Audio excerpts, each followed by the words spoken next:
Greetings, Darklings, from across the interwebs. It is once again I, the Duchess, Precious Ken, here for the Sounds and Shadows webcast. And, I don't have an unboxing for today, as a thing. But, here, I'm rocking Benny Sweat, a Sweat Boys t-shirt, and an amazing synth pop band that I'm a huge fan of. And if you don't know about the Sweat Boys, you need to get on that. You need to send more dudes. Yes. I have a exciting guest, as always, because we always have an exciting guest, but this is a really good one, and this one has been a long time coming. We've tried to set it up a couple times, and time didn't work here or there, and now it's go time. We are doing this. So I have with me Eric of Spank the Nun. Eric, welcome. Hey, Ken, it's great to finally be here, my man. For sure.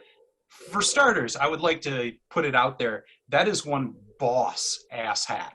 Thank you. That is a hat that commands respect. I used to have a hat like that, and I lent it to a friend, and he took it to Peru and never brought it back. Bastard. That's funny, as I did. We were traveling the last couple of weeks for some live shows in Texas, and I took a different hat with me for those shows because I don't want anything to happen to this hat. No, you got to preserve that hat. It's even got a nice fading to it. You can tell that it's had some love, some time in. Yes. So, I want to jump in and talk. We got a lot to talk about. This is very exciting. Let's start out for our listeners who maybe don't know your history as much. How did you get started in the music scene? Give me a little walkthrough of some of the projects you've worked on and things you've done, and how did that become Spank the Nun?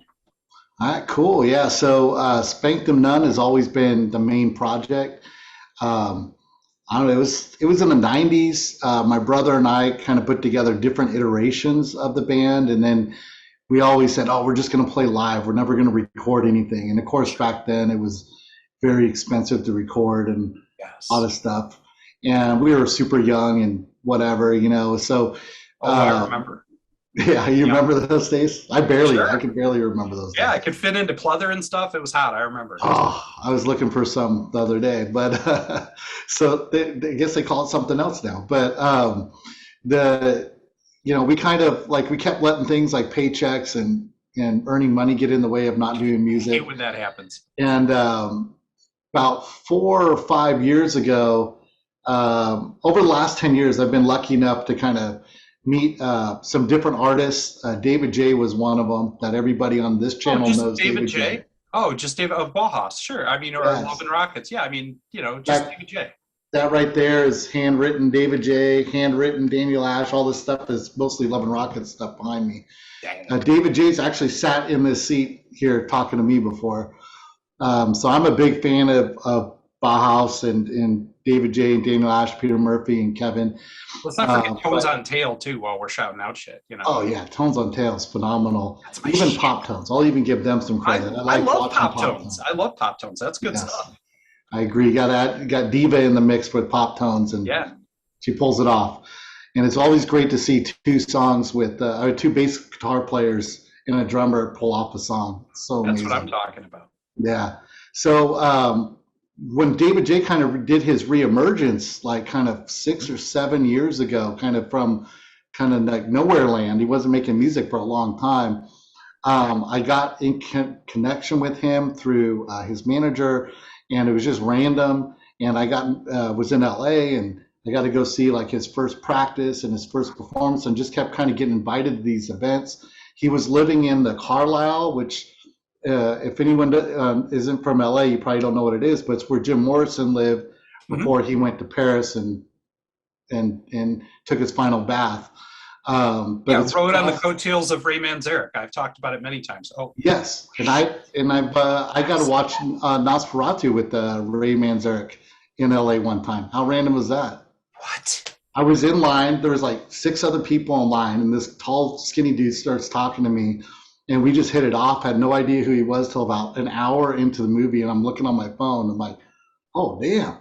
Dude, that is so, honestly, I got to say, Ray Manzarek is one of my most underrated influence. Like, if it wouldn't have been Yeah. for that guy, would rock and roll have had keyboards and stuff the way it did? You know what I mean? Like, if Yep. anybody, to me, I mean, you talk about craft work and things like, but Hmm. I think he was one of the people that really paved the way. And I always say that people talk about Jim Morrison. Yeah, Jim Morrison was a great frontman and the presence and did things.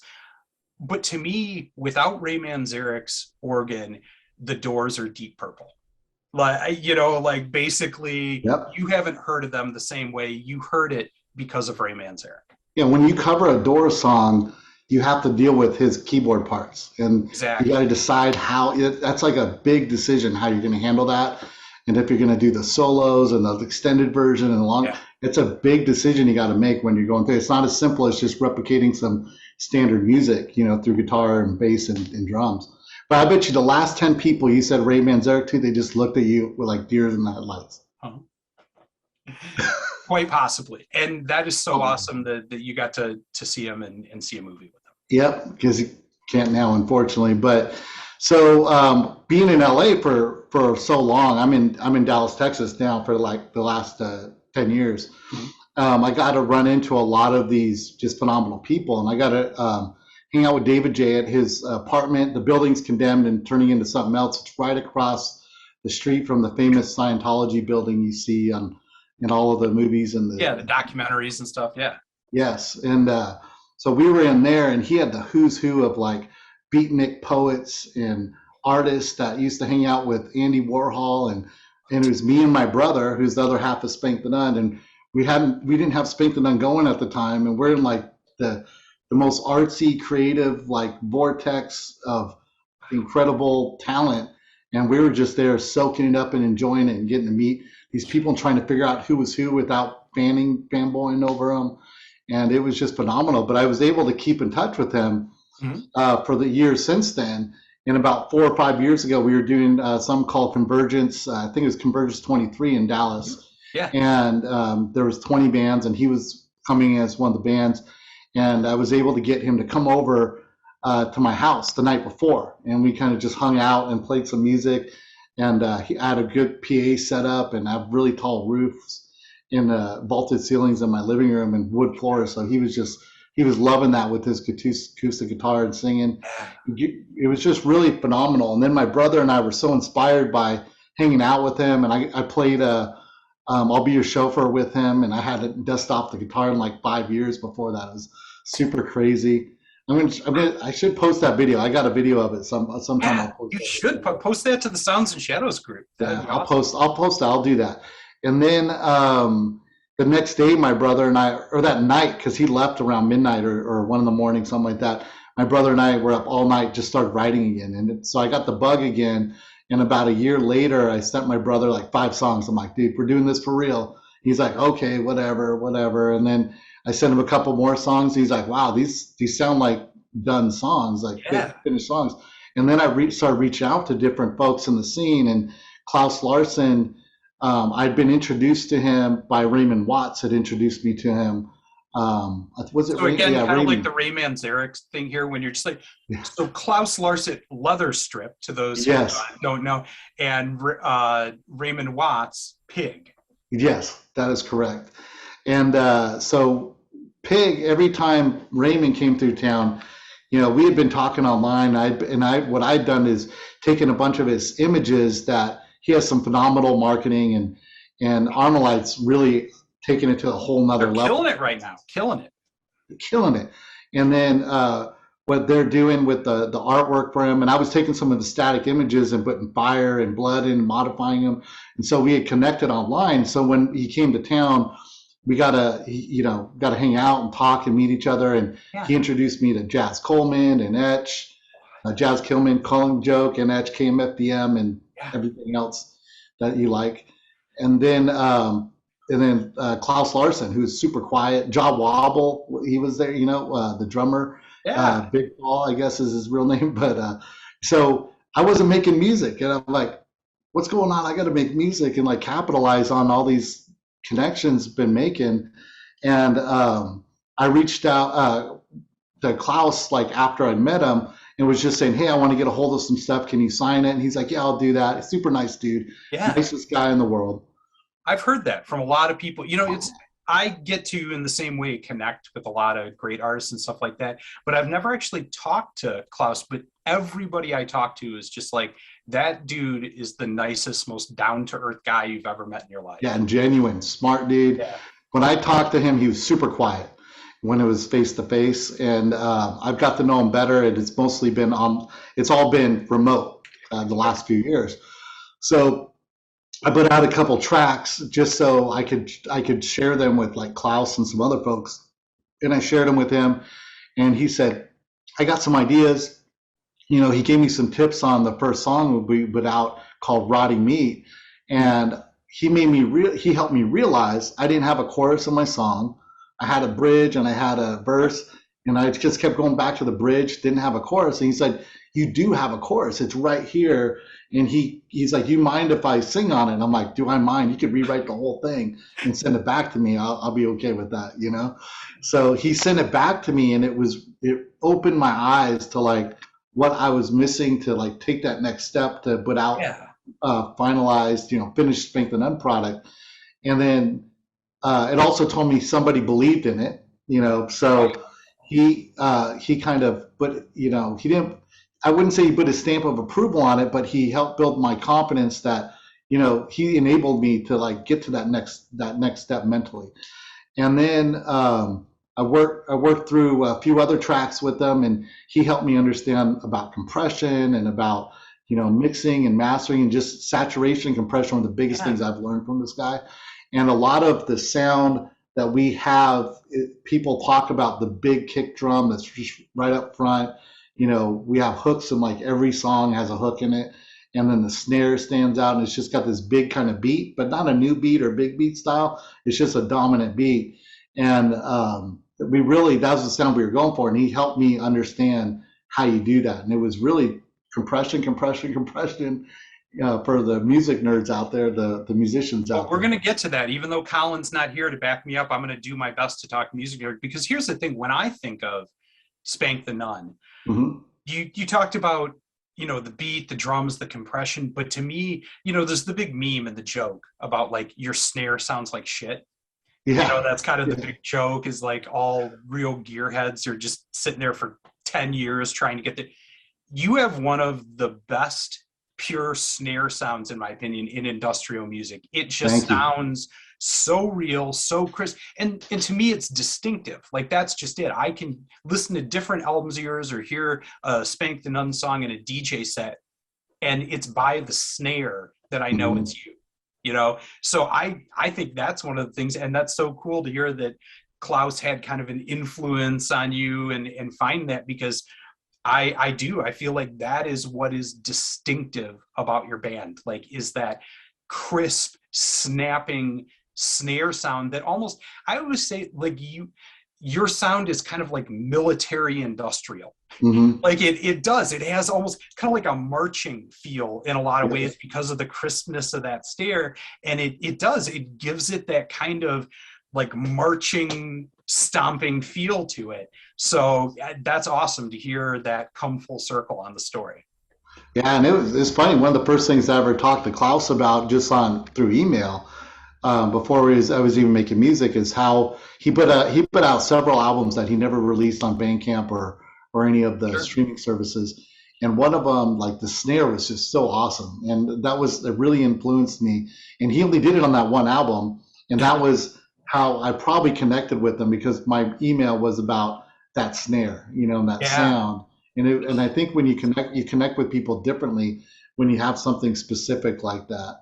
It's like telling someone they're beautiful, or some cliche thing, you got beautiful eyes. But when you say something that's more personal and meaningful to them, you connect on a totally different level. Klaus, your snare is just hot as fuck, bro. You had me at snare. Yeah, so it's awesome. Funny because I love hearing that, Ken, what you said about the art snare, because one of the other big moments for us was in so that was in 2019, summertime. So it was about 2 years ago when we started. Yeah. And we put out that stuff, and then immediately started working with Scott Fox. Hmm. from Ivardensphere. Yeah. He's a fantastic producer Oh, and yeah. musician. He does things like kind of outside the normal, really heavy on rhythm and percussion, which is really what I was planning to do with the sound at first, was just go heavy rhythm and percussion. But since I was working with him, I didn't want to like make it sound like we were trying to do Ivardensphere music because Sure. it's never going to be as good as Ivardensphere, and I wanted to have our own sound. But he helped me big time understand like, oh, that kick drum is playing a note right now, and that note is, you know, conflicting with your bass line, or Yeah. it's in this frequency range and this frequency range, and that's where that was kind of the next level. And so we talked a lot about kick and snare. We went through so many kicks and snares before we got ones for the first album that came out at the beginning of 2019, and it was that the beginning of 2019? Beginning of 2020. It was the beginning of 2020 when the All first these years blur together right now. Like oh that's man, just a thing for everybody. we lived like 5 years in the last 18 months. And so then a few months, he introduced me to Jamie Blacker and VSA, Electronic Substance Abuse, who's just Love blown up Jamie. over the last year. Yeah, incredible. And so we were talking to him, and no one's like knew who it was. But I went to his website, and I'm like, wow, this guy pays attention to detail on his website. It's Yeah. sharp, looks good. He has a few videos, but they're good. They're well produced. They're edited nicely, shot in 4K, done very well. He's very minimal with all the kind of effects and everything, but it just looks really good. And he has his own distinct sound. And we did some weird. We have a remix that never even came out, but we've done some of our more famous remixes are from Jamie. And so we were working with him early on when he wasn't super busy with everybody else now. But he one time he said, "Hey, in this one song, Sin, that he did a killer remix for, I recommend everybody go check that out." And he's like, "There's a snare in it," and there was like 6 snares in this song that we used in this part, and it took me forever to figure out. I'm like, was it this snare? Was it this snare? Which And it one was was like of a snare, a white noise, and like a little just like crackling sound that made the sound. And like I cut it out and sent it to him. I said, that snare is now your snare to do whatever you want with it. That's awesome. We interviewed Jamie a while back, and I think the thing that blew me away about him was how much intent he put into everything. I think kind of like you were talking about there, here's a guy, I meet a lot of artists and we have happy accidents or we didn't think this through. It turned out good and we like how it sounds. But I tell you, when I talk to him, it seems like every single note, snap, video, how it syncs up with the music is so purposeful. Like everything has a meaning to that guy. And I was just blown away. I was like, dude, this guy's on another level. Like, this is insane. So yeah, I agree 100%. Everything with him is purposeful, and I feel, I don't know this for sure. I've never asked him, but I feel like he starts a song, he already knows exactly what the song is going to sound like. He knows what's going to happen to it, who's going to play it. Like a storyboard. I picture him like a director with a storyboard, even for sound, Yes. That's Yeah. awesome. I've been fortunate enough that early on we got to work with some awesome people. I mean, I can name you 20 people that never responded to me and still haven't in 2 years. But Klaus responded, Jamie, Scott, Cameron, Colin Cameron from Slider, Awesome. another fantastic producer and writer. And I got to work with these guys quickly. And Tom Shear from Assemblage 23 was probably one of the reasons that happened. Is I jumped onto like a campaign he was doing on like Kickstarter. And here's a little trick for all of you people starting out there, is go find a Kickstarter or Indiegogo of an artist you want to work with, and they usually have a remix option on there. Mm-hmm. And they'll remix your track, and that's worth its weight in gold. Yep. And then Tom Shear, that's how I got to meet him. And then we went back and forth on a number of things. I kept asking him questions because I had him, he was responding to me.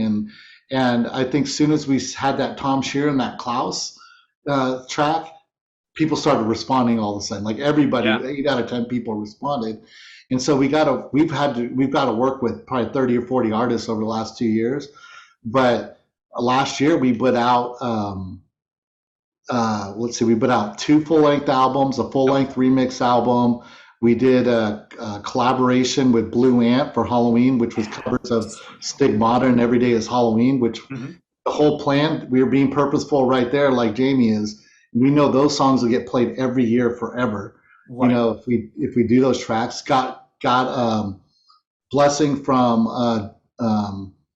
Al himself that he approved. He thought they were good covers. You know, I'm still trying to see where I can take that to the next level. Hey, Al, I want to get on stage and sing Stigmata every day with you. You know, it's like we were very purposeful in kind of a lot of that work and putting out a lot of content. We put out a cover of Jingle Bells at Christmas I time. saw So that. we were super prolific last year with a lot of intent to try and like squeeze as much work in while we were locked down in this pandemic mode last year and take advantage of like how much work we could get done and then how much access we had to I mean I was working with Jamie Smart from Empyrean. We did a couple shows together online, did remixes, and he's famous for doing a remix for Firestarter in the Yeah. 90s. He did that very famous remix of Firestarter that everybody plays everywhere. And it was just, you know, it's just take advantage of, you know, people, some bands are waiting for this to be over and go play live and release Yeah. their thing later. I'm like, let me just take advantage of all these people that are kind of locked in their studios, Right. see who I Right. can work with, you know? And that's really what we did last year. And then this year we slowed down a little bit and then started getting more focused on the new album that we're putting out in October. Nice. So that brings us full circle here. And another thing I do want to ask, because I love your band name. It's so Thank cool. you. Where did that come from? Tell me, where did Spank the Nun come from? So I was dating a Catholic school girl at an all-girl Catholic school, and this was probably in high school or after high. Yeah, it was at the end of high school. I wasn't in high school anymore, but I wasn't. I was. I would think I was like 19, so don't get weirded out or anything. She was like I'm already 18, weirded out. finishing up high school, and I was hanging out with her mom, and we were both frustrated because we were supposed to go do something, and I was waiting at her house because she got in trouble again, and she had detention. She was always getting in trouble at school, and they She had had nuns bad there influence. dressed as nuns at the girls' school, and we went to go pick her up one time, and we actually saw nuns behind the school smoking cigarettes. And so when her mom and I were talking about, you know, she always gets in trouble, and like she really doesn't do anything worse than them going out and smoking Sure. cigarettes behind the school. So, and she was talking about how like, yeah, they spank them or smack their hands with new rulers. Yeah. And I said, well, who's spanking the nun when they're going and doing the smoking? And That's I'm like, great. it just snapped right there. And I Yeah. went to the studio with my brother that night, and the band is called Spank the Nun. And he's That's like, what do we that's do? awesome. We'll That's figure it great. out. It's called Spank the Nun though. So And then we my ran it together as one word, so it looked kind of Germanish, we yeah, thought, yeah. if you put it together as one word. So you talk about that kind of influence and in German sound music, which has obviously always been a big part of industrial, and you guys have Hmm. a very old school industrial feel. Hmm. My first introduction to you was the Bunker tapes, and you have Yeah. now a Bunker Tape 1 and a Bunker Tape 2. Yep. Tell me a little bit about kind of what was the theme or impetus behind that album series. Yeah, so the first album we did was just kind of like let's just record a whole bunch of stuff and put it out there, and then we wanted the second album to be more kind of congruent because a lot of the songs kind of like two songs go together, these two songs go together, and these two songs go together. And so for Bunker Tapes, we had this idea of like what would happen if we don't survive this pandemic, and they dig up our studio and they find like what we were working on. These are the songs they'll find, and that was kind of the idea. But then we recorded about 15, 20 songs for that album, and we're like, okay, we can't put out that many on there. We were already doing remixes, so we already had like 10 more remixes. So we effectively had 30 plus songs, at the beginning of the pandemic last year, around April, May, and we started that album in February. I mean, it only took like 2 or 3 months to get that far with it, but Wow. that was when everybody was available to work with them. and everybody wanted something to work on. And we said, okay, we're going to do 1994 Belgium, German, Denmark industrial sound. And that was the sound we were targeting for the Bunker Tapes Volume 1. So then it's a 3-volume plan. So the second. Real quick, I want Yeah. you to cut into this and give a little bit of background here. We'll nerd out a little bit. What is it that to you makes that sound distinctive? Like, what are kind of maybe the instruments that you're using, the tools, or something different in terms of how you record the drums that gets that Belgian, German 90s industrial sound? Yeah, so I've always been a big fan of like this sound that I heard, and even like that Alicia Keys song. Was it Alicia Keys that did "This Girl's on Fire"? Mm-hmm. Totally industrial song right there. But they captured this, and they got sued for it. They captured this like 1970s sound of this like big kick and snare, and I started talking to people, and luckily I had different people like I mentioned, and I actually had Zug from Angel Spit, and we were having coffee in LA right before the pandemic broke loose, and I was trying to figure out what that sound was, and he's like, "Oh, it's gated reverb." I'm like, "Gated reverb." So I was on YouTube looking for gated reverb, and so I was missing the compression part still of that, but I put like those things together, and it was really adding the reverb on it in a way that I could gate it and cut it off and get that like march kind of thing, because it's got that abrupt sound. It gives you that march thing, which is part of that early 90s kind of industrial and still pops up in industrial. But it had this like organic, breathing, but really mean kind of sound to it. I didn't want to do it with distortion because that's not what they were doing in the early 90s. But they were using a lot of outboard and analog to digital and moving stuff around. And I'm doing it all inside of a computer with just starting with sine waves and drum samples that sound like shit. And it was just layering them and to get a bass sound, and then figuring out, how to put that reverb on there, gate it, compress it, do it again. And then I just kept making those sounds until I got the ones I really liked. And then I learned which ones worked well with the bass sounds. And my brother will tell you, whenever you meet him one day, he'll say, I'm always saying it doesn't have that iconic sound in it yet. And there has to be like something where it's like that lead that has that cool reverb sound in it that just like is an earworm, or it has to have this bass sound. And there's always like those early 90s tracks had these like iconic things or parts of them you always remembered about the track. And the drums always stood out to me. And so we tried to really reinforce that with the sound for Bunker Tapes. Nice. All right, next question I want to ask you is, where do you get your gas from? Nobody in the modern era that much is getting the, $500,000 record contract or something. Like, those days are gone, especially in industrial.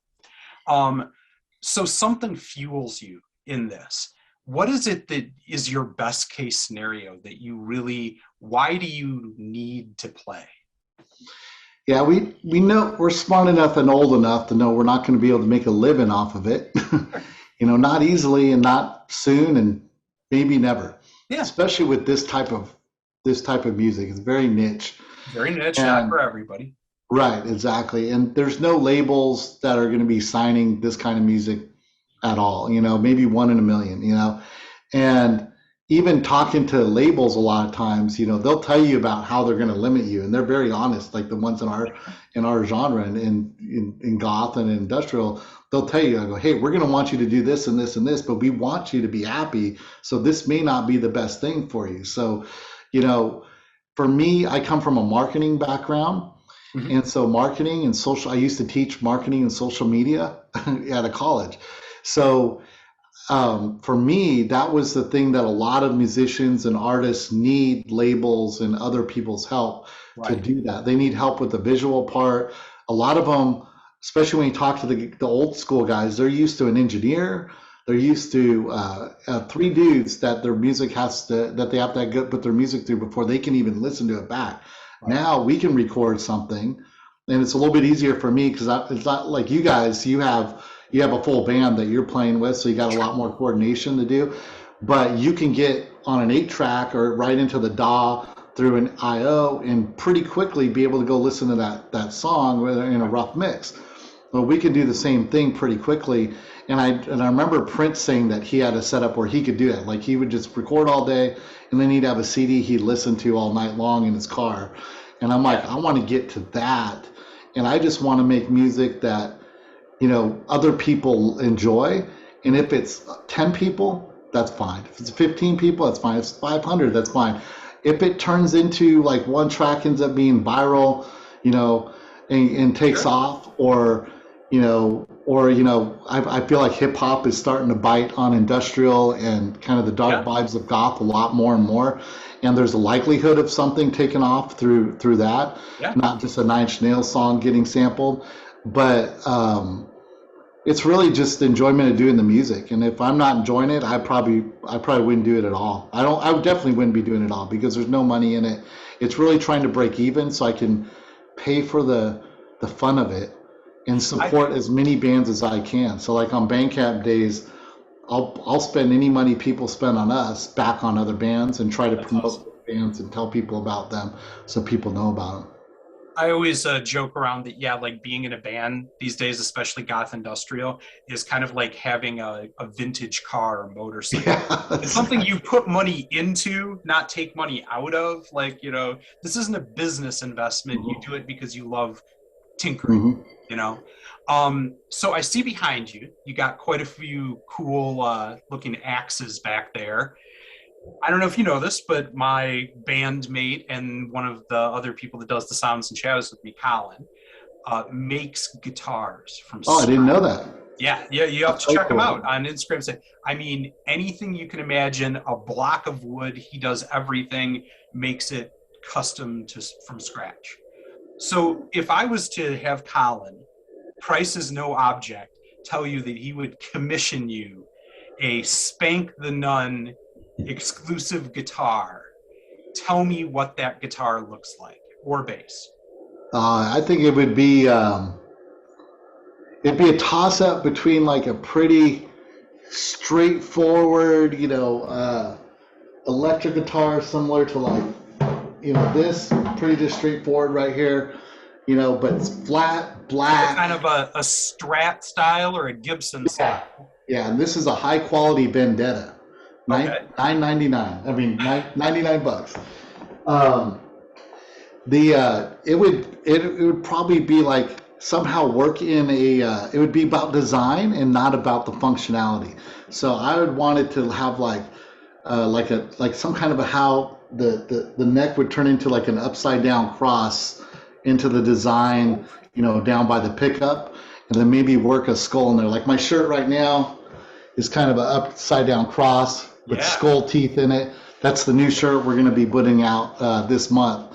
And it would probably be something that would be more around aesthetics than sound and technical ability. Very cool. Very cool. All right. So you've kind of mentioned a couple of times, I mean, we're in the middle of this mess and the pandemic and life is not the same. Aside from music, which obviously you're doing a lot of and have, is there anything else that you've been doing to keep yourself sane? Like for me, I'm really into like canning food and like doing okay.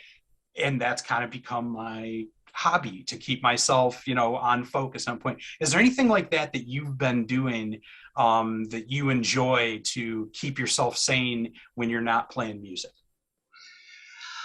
It's interesting because I had hobbies. I used to run a film festival. So I was really into movies for a long time. I know a ridiculous amount of things about Asian films and foreign films. I did that for like 15 years until I decided to do this a few years ago. And then I'm like, I can't do both. And then, what's your favorite weird, obscure film? Oh, one of my favorites would be Versus. It's a Japanese. Good one. Actors. You know this one? Yep. Oh, dude, all right. We're brothers from another mother right here. I got a crazy story. So the guy that did the director Edgar Wright.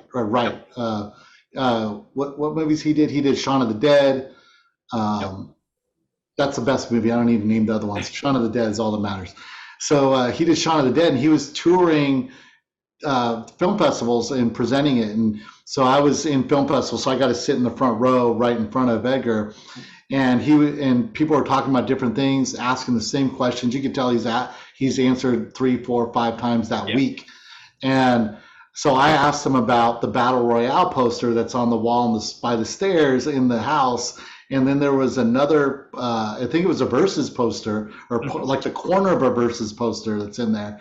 And he like got up out of his seat, came over and like hugged me in front of the whole theater and the whole audience. Oh, cool. We started talking about all these obscure Japanese movies, and we're not talking about, Body Hammer or any of the weird sci-fi ones. Kurosawa Dreams, or not, the ones that Yes. play. You're going for the deep cuts.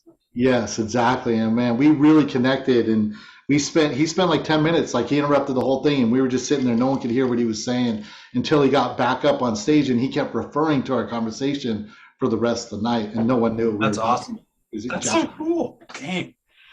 Okay, so we've now reached the point in the interview where I want to do 2 things on this, but we're a music review page, and so I always like to kind of ask, what is something new or fresh that you're listening to, that you're into? But before you answer that, you also, in addition to Spank the Nun and the band, you work with Scott and run a podcast and DJ stream, things like that. Tell me a little bit about that and how that plays into how you make music, and then we'll talk about a couple bands. Yeah, so we put together something called Too Dark Productions last Halloween. So about a year ago, it was about a year ago right now. I think it was exactly 6 weeks before Halloween, which is about where we're at now. Yep. And about 5 months before that, I was talking about Zug and I we were meeting in LA. We were talking about some stuff that we were going to do with SPANKTHENUN and Angel Spit potentially. And we were talking about what his plans were. I was out there working with my brother for a live show set up to go tour during the summer and do some festivals. Of course, all that changed. Wow. So I'm sitting there online talking to Zug. It was in, I think, beginning of April. And he's like, hey, do you know anything about Twitch? And he's got some amazing guys, Ryan and Mike, that he works with Angel Spit for his visuals for all these years. And they know a bunch about this, but we're still like piecing together, what does Twitch mean, a year and a half ago. And so we just talked like every day between him and me, and then those guys were in the conversation. And we said, okay, what would we do with an Angel Spit show? So we started figuring stuff out. Then you got like Joe Virus, who lives like a couple miles from me here. I love Joe's Twitch stream. I watch that all the time. A really cool guy, and such weird, eclectic shows too. Yes. So. And I remember the day, it was in April last year, I was pinging him, and I wanted to like drive over to his house because he's not that far away, and say, Mike, how do we make an overlay? And he was just figuring it out that day too. It's like the way the way all of our stuff looks is like, it's embarrassing what it looked like in April. But what we came up with was me talking to him. I met Matt Hart from the UK through him. He was asking Joe how to do stuff. Byron. Lord Byron and Missy, DJ Red Vamp. So it was all like people, just like you said, it's like Kismet. We were all kind of dipping into this thing at the same time, and Joe was there probably first before everybody else. And that, I mean, like a couple weeks before, but that was like enough that he could help us figure out where to get started. So then we decided we're going to do a show, and this is how Carl Zug is with Angel Spit. He's like, we're going to do multi-camera first show, and we're going to do it live, and we're going to rebroadcast it, and we're going to do live effects on the fly. Like, he's like, this guy, man, he thinks big every time. Yeah. That's what I love about him. Carl is incredible. We just interviewed him, and actually he was talking to us a lot when you talk Twitch streams there about MTV. Yeah, MTV. Kind of that project he's in, and we're working on some stuff with them too. So that's an exciting one for Twitch stream, and I love the idea of kind of the old 90s, 80s MTV kind of feel. So yeah, I recommend everybody, if you're watching this, and not enough people are watching this, so everyone watching now needs to fix that. It's criminal how many badass interviews are on Sounds and Shadows YouTube, and people haven't seen them yet. I mean, just the Bill the one you did with Bill. Bill's so awesome. Chant is I'm like, just such a cool dude. thousands of views on that. People need to see that. It's incredible. And you Yeah. just did one with Coralex, Yep. who came out around the same time we did because we were trying to get our first song played the same time she was trying to get her first song played. It ended up being on the same show, which is weird. Yeah. But the uh, the the stuff with Zug, we just started doing it, and then every week, right, he's like, "Hey, we're gonna do another show. We're gonna do another show." We just kept pushing it and pushing. We're gonna do different Yeah. scenes and different angles, and so we started doing all this stuff. And I learned by trial by fire in the background of helping prepare for those shows, being live with those shows, seeing what you could do and get away with, figuring out what works and doesn't work on Twitch. Then I started to get to know Scott Duran around that same Yeah. time, and we came up with this creative That does idea so how to much for promote this the team. bunker tapes. Yeah. And so he was like not getting on Twitch. I'm like, dude, you got to get on Twitch. I'll help you get on Twitch. So I started producing his stuff. Like I was learning from the Angel Spit guys because they really liked because everyone's like, what the hell is this stuff from Angel Spit? I mean, it was like nothing else at the time. And still most people haven't caught up to that, what he was doing at the beginning. Yeah. And we hadn't done a Spank the Nun one yet. I was chicken.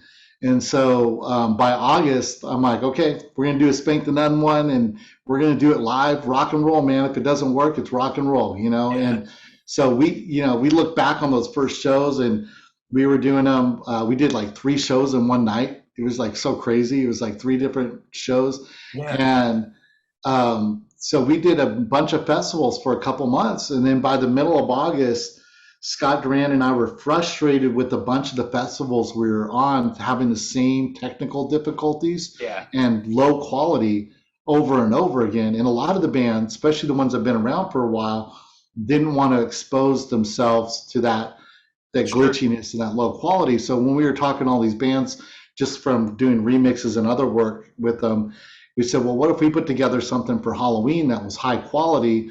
Yeah. And so I just started going to work. And I've worked with Ryan, who does the back end for Angel Spit, and we just were like, how do we make this look like a TV program where it's just flawless? The latency is really tough on that. He It's does a a good job of tough that. issue. Yeah.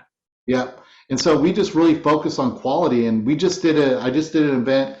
We just did a Too Dark event for Armalite Industries a couple weeks ago for their I 20th watched it, loved anniversary. it. That was incredible. In fact, I was on it. I gave Yes. a shout out on that. Yes, you had a shout on there, and we were putting those together the day of and the day before. I think we got yours like 2 days before the event. And we got Martin Atkins on there. We got Ayatoya on there. We did some cool birthday messages from Raymond Watts. He was game doing crazy stuff that we were thinking of.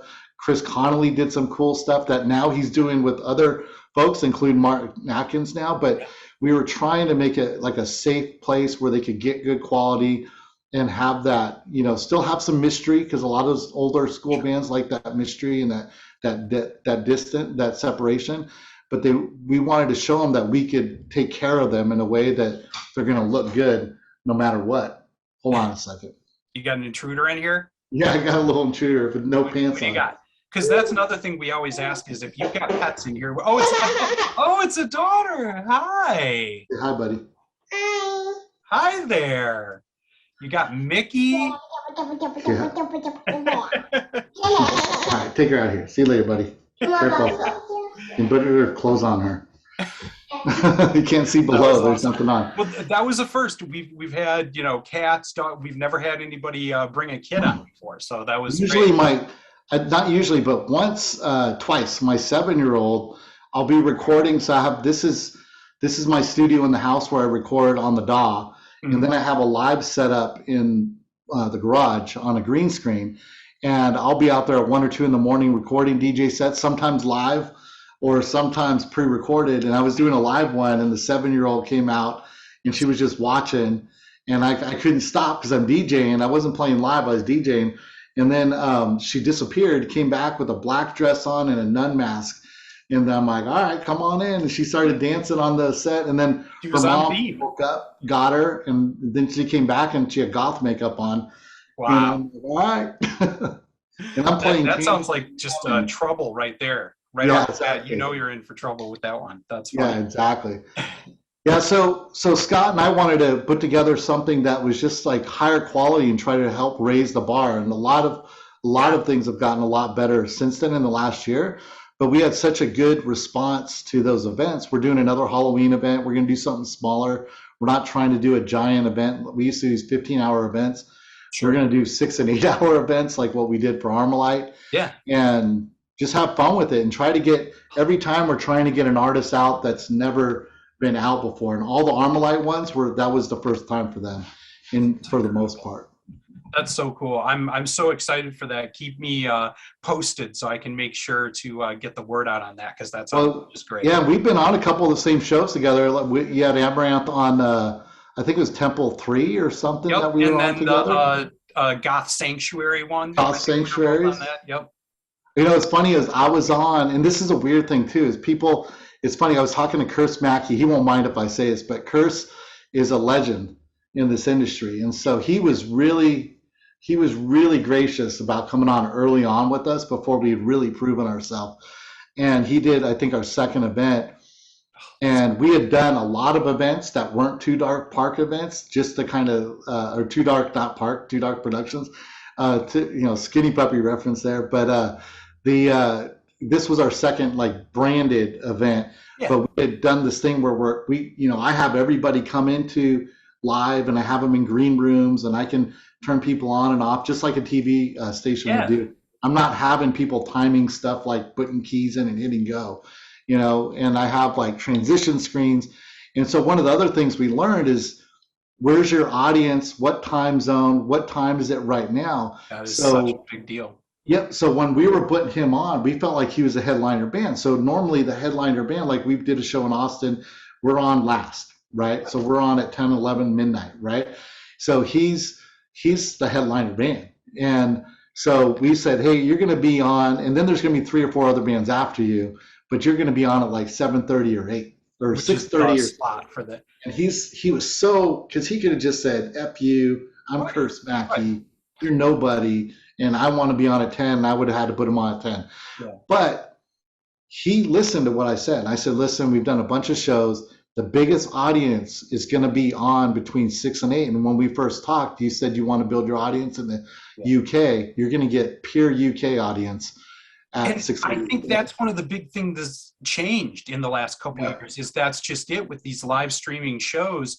You're right. Like the traditional bar setup of opener, mid-band, and, headline or whatever, that doesn't exist anymore. You're right. It has all to do with what audience you're trying to reach in what time zone and what. Yeah. No, it's everything, man. Sure. And if you don't like the slot someone puts you in, figure out where that audience is at 10 a.m. Central Time or East Time in America. You're like, oh, that's prime time in Germany. Or that's prime time in South America. So let me target that audience and go bring that audience to the show. And now you're making that event look better. You're building the audience. You're going to get more draw. I think there's a lot of advantages that you learn only from doing it over and over and starting to know how to negotiate those time zones and with those audiences. We kept trying to bridge that gap where there's 2 hours of downtime over the Atlantic, between prime times. So you hit this peak at 11 or midnight in the UK and Germany, and then it's still too early in the US for people to really start logging in for like 2 more hours. So we've learned that sometimes the best shows, if you're targeting that UK audience, end at 4 o'clock, end at 5 o'clock in the afternoon, our time here in the US, and then just rebroadcast it again like it just started, this audience, Yeah. All right, so we are coming up on time here, and I want to talk real quick. What are you excited about for Spank the Nun going forward? You have a new single, Off Beatings, and featuring several awesome remixes here. I mean, Klaus that we talked about, but one of my favorite new bands in kind of the hard industrial, Batavia. And then Eva X, another good friend of ours. So tell me a little bit about why we should be excited for this single coming up. Yeah, Eva X and us, we just did a video together. She's helping us record a video for the second single that's coming out. We were just in Austin hanging out with her and Eric. I love all of Eric's and hers new video production stuff. Everything they put out has just been phenomenal. Yeah, so we're excited because they're helping us put together a video that come out on Halloween for the track "Right Father," which is going to be the second single. But Armalite put it out on a free compilation already. You could find it on Bandcamp. Just look for Too Dark Productions presents Armalite Industries 20, and you'll find a Pig song, Ayatoya song, Joy Thieves, Chris Connolly, and Spank the Nun right on there. So I actually own that. So yes, perfect, good. And then in a Cubinate track and a ChemLab track. It's pretty impressive list on there. So we're excited about getting that video finished. We're planning a bunch of other videos. The single out right now, or it's the single available now, is the John Meerlin remix of the new track, which Klaus Larson sings on, Off Beatings, like you mentioned. And we're super excited about it. The remix from Ava X is phenomenal. We've been leaking it on a few shows here and there. We haven't released it yet. They'll all be released on October 1st. It's in pre-sale right now on Bandcamp, and you can save it on Spotify, iTunes, and Amazon if you want. But they all bring kind of like a different genre flavor in time, like a snap point. Yeah. Like each one of them kind of represents mid 90s, late 90s, early 2000s, and then like Very kind cool. of future modern versions of this song. And the That's Batavia awesome. one sounds like 1997 or 1992 Nine Inch Nails. It's the craziest remix. It sounds so good. The Ava X Everything one they sounds do like, just blows me away. yes, Ava X sounds like that By God 20 remix of Christian Death cover of Panic in Detroit from back in the day. You know what I'm talking about. Yeah. Phenomenal. I love that track, and we played it we played before Christian Death a couple weeks ago, and I played that track, and everybody was bopping to it. So we know it's a good mix. But Hostile Architect is on there out of Australia, and he does not get enough listens and eyeballs and ears on his stuff. His stuff is phenomenal. If you're a Frontline Assembly fan or Hoseo fan or Jean-Luc Demeyer fan, you will like anything Hostile Architect does. His stuff is phenomenal. I'm hoping we got a couple more ideas. We want to work on stuff with them, but his remix is phenomenal.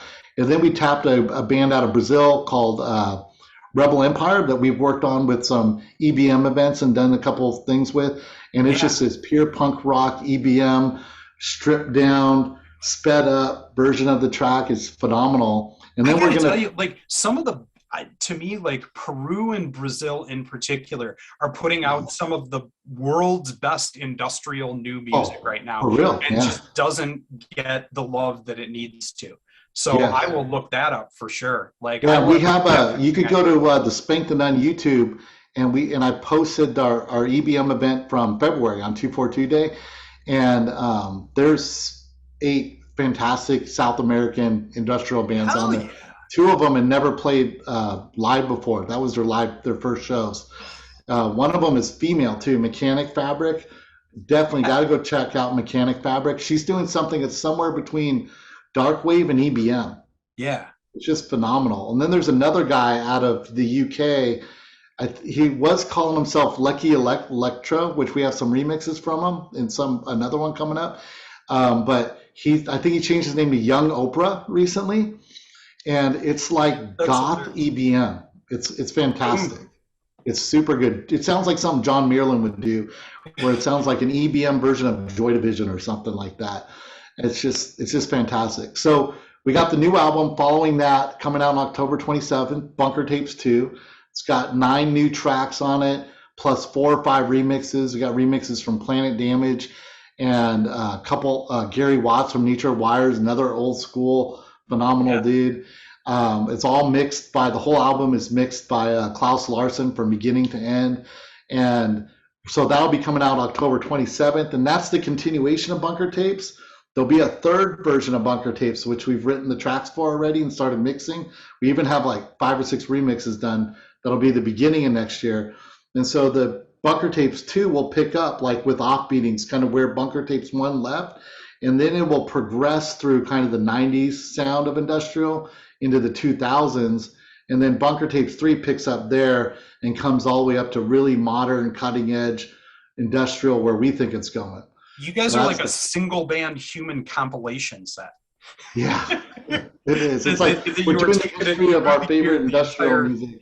All right, so the That was awesome. last very difficult question because of everything you just Mhm. hit me with. That is so much exciting shit. Damn. Thank you. We usually spin out to one track of yours to kind of give people a little taste of the sauce. And what song do you want us to spin out to? It could be one of the remixes of Off Beatings or something off of Bunker Tapes. What is it that you want people to hear to know Spank the Nun? See, if I was on a label, I would be forced to tell you the new single, Off Beatings, but I'm You're not. not. So I'm going to tell you our track Dominate. Love Any that version. track. Yes, Love that track. Dominate, because I think that's pure Spank the Nun gold right there. You're going to get more of that on the new album, more of that sound. And Dominate is our most popular song. A lot of people are It's a just jam. discovering it for the first time now. We just put the single out in February. All right, if you're not going to be specific, my favorite on that single is the electronic substance abuse remix. Oh, yeah, it's phenomenal. That's a jam. Do that one. All right, we're going to spin out then to Dominate by Spank the Nun, the electronic substance abuse remix. It has been a total pleasure talking to you, Eric. I'm so excited for everything you have going, and we'll have to work on other stuff very soon. We should do a thing. You should remix us. Yeah, man. Oh, we'll do that for sure. I'm ready to do something anytime you want, and you can remix anything you want, do vocals on each other, whatever you want. I'm down for it. I won't say no to anything. Beautiful. And I also want to just do a shout out to you, Ken, and with what you've done with Sounds and Shadows, and just keeping the Facebook civil, It's creating a tough safe sometimes. space in a place that can be a hell and just tear people apart. And you've done it so well that it hasn't fallen apart, but also the people that are kind of coming out of the shadows that are the names you recognize that have been like, stepping up and saying, hey, I'm here too, and participating is just phenomenal. You see the musicians and the fans interacting in a very positive way, like you don't see that anywhere else.